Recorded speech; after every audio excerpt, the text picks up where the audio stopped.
Nama saya Novanda Prima Kaidashova dengan NIM 22070261116. Saya saat ini mahasiswa semester 2 Prodi Gizi Fakultas Psikologi dan Kesehatan UIN Wali Songo.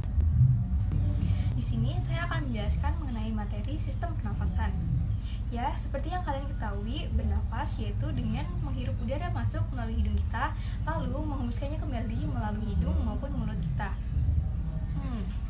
Jadi kira-kira gimana sih caranya menghirup udara masuk lalu mengeluarkannya lagi dari tubuh kita? Yuk kita simak sambil menonton videonya. Jadi seperti yang teman-teman ketahui, bernafas adalah memasukkan oksigen ke dalam tubuh kita dan mengeluarkan karbon dioksida serta uap air dari tubuh kita.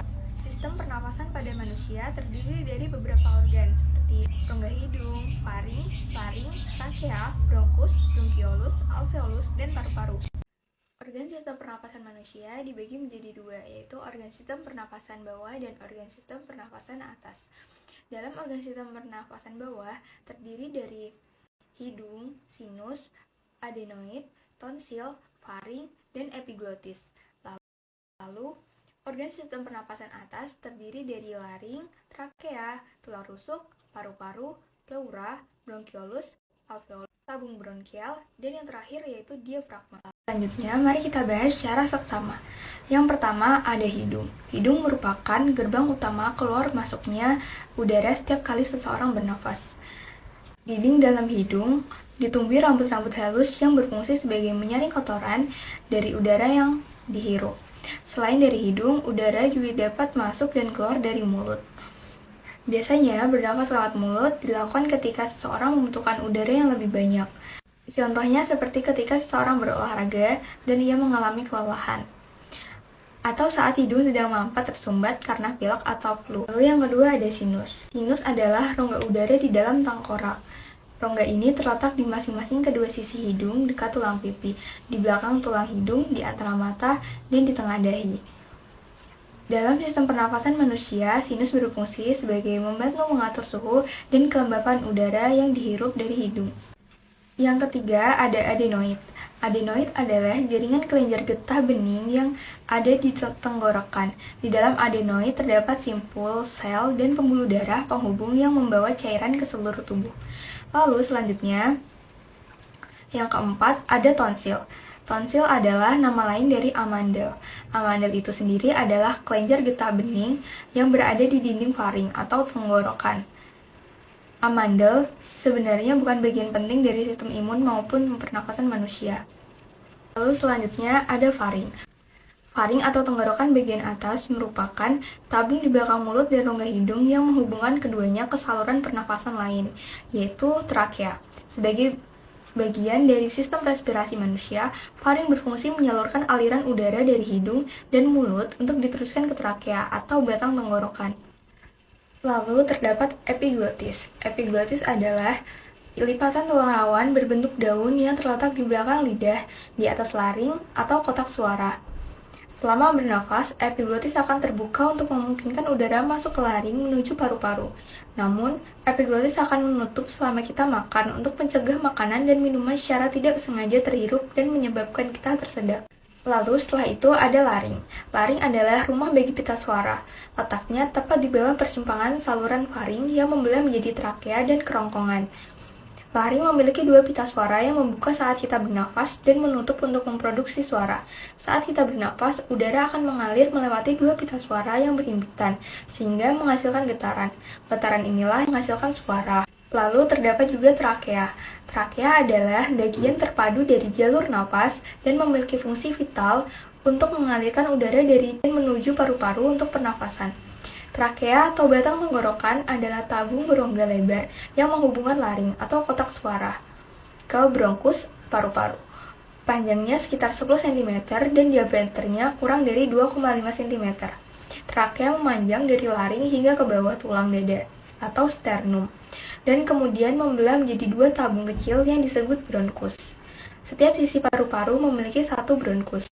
Lalu selanjutnya ada tulang rusuk. Tulang rusuk adalah tulang yang menopang rongga dada dan melindungi organ dalam dada, seperti jantung dan paru-paru dari benturan atau guncangan. Tulang rusuk akan mengembang dan mengempis mengikuti gerak paru saat mengambil dan mengeluarkan nafas. Selanjutnya ada paru-paru adalah sepasang organ yang terletak di dalam tulang rusuk. Masing-masing paru berada di kedua sisi dada. Peran utama paru-paru dalam sistem pernapasan adalah menampung udara beroksigen yang kita hirup dan hidup, dan mengalirkan oksigen tersebut ke dalam pembuluh darah untuk disebarkan ke seluruh tubuh. Selanjutnya, paru-paru dilapisi oleh selaput tipis yang disebut pleura. Lapisan pleura bertindak sebagai pelumas yang memungkinkan paru-paru untuk mengembang dan mengempis setiap kalinya bernafas. Lapisan pleura juga memisahkan paru-paru dari dinding dada. Lalu ada bronkiolus.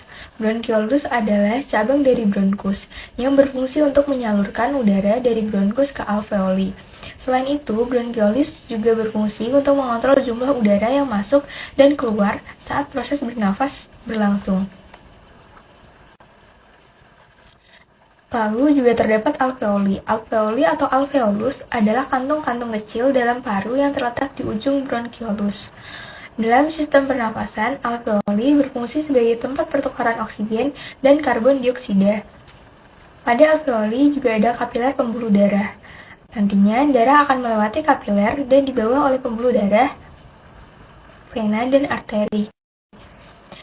Alveoli kemudian menyerap oksigen dari udara yang dibawa oleh bronkiolus dan mengalirkannya ke dalam darah.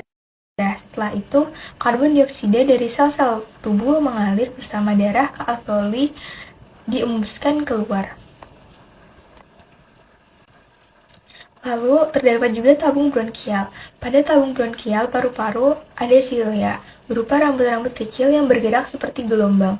Gerakan gelombang silia akan membawa mukus atau dahak atau lendir atau juga cairan ke atas hingga keluar tenggorokan. Fungsi dari lendir atau dahak di tabung bronkial adalah untuk mencegah debu, kuman, atau benda asing lain agar tidak sampai masuk ke paru-paru. Batuk juga bisa menjadi cara sistem pernafasan manusia mencegah benda asing masuk ke paru-paru. Yang terakhir ada diafragma. Diafragma adalah dinding otot kuat yang memisahkan rongga dada dari rongga perut. Saat melakukan pernafasan perut, diafragma akan bergerak ke bawah dan menciptakan rongga kosong untuk menarik udara. Ini juga bisa membantu memperluas paru-paru. Lalu, kita akan membahas mengenai cara kerja sistem pernafasan.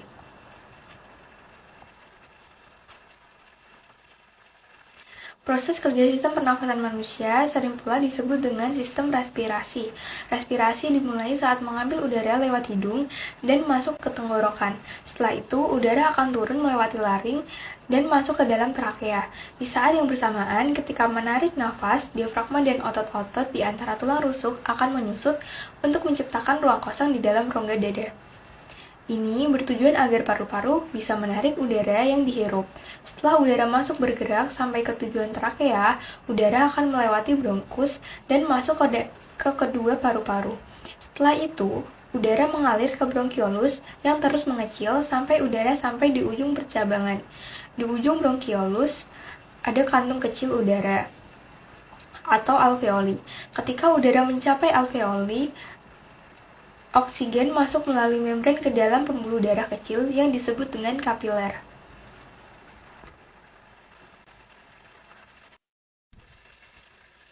Setelah udara masuk bergerak sampai ke ujung trakea, udara akan melewati bronkus dan masuk ke kedua paru-paru. Setelah itu, udara mengalir ke bronkiolus yang terus mengecil sampai udara sampai di ujung percabangan.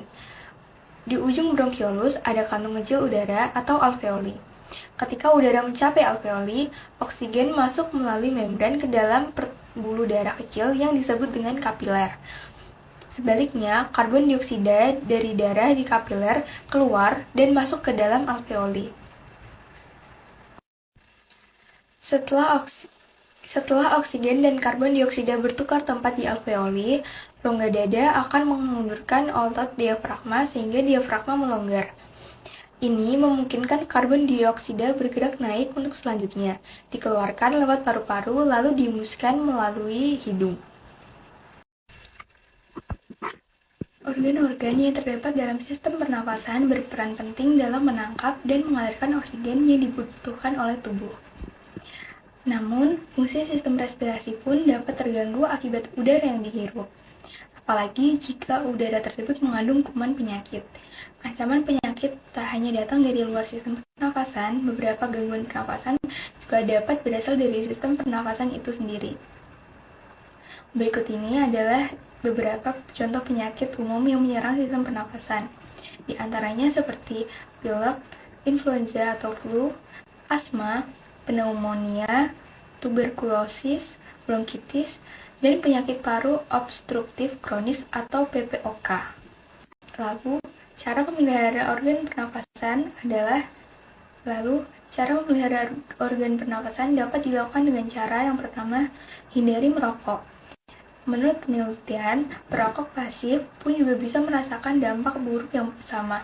Setiap kali merokok, kamu akan menghirup ribuan bahan kimia ke dalam paru-paru, seperti nikotin, karbon monoksida, dan tar. Bahan-bahan ini bisa menyebabkan iritasi dan kesulitan bernafas. Lalu yang kedua, berolahraga. Semakin banyak berolahraga, maka semakin efisien bagi paru-paru.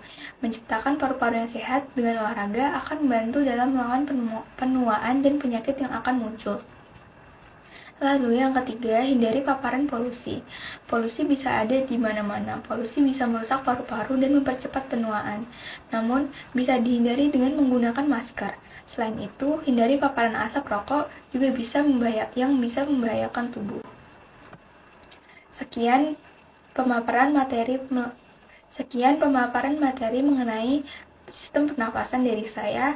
Kurang lebihnya saya mohon maaf. Terima kasih. Wassalamualaikum warahmatullahi wabarakatuh.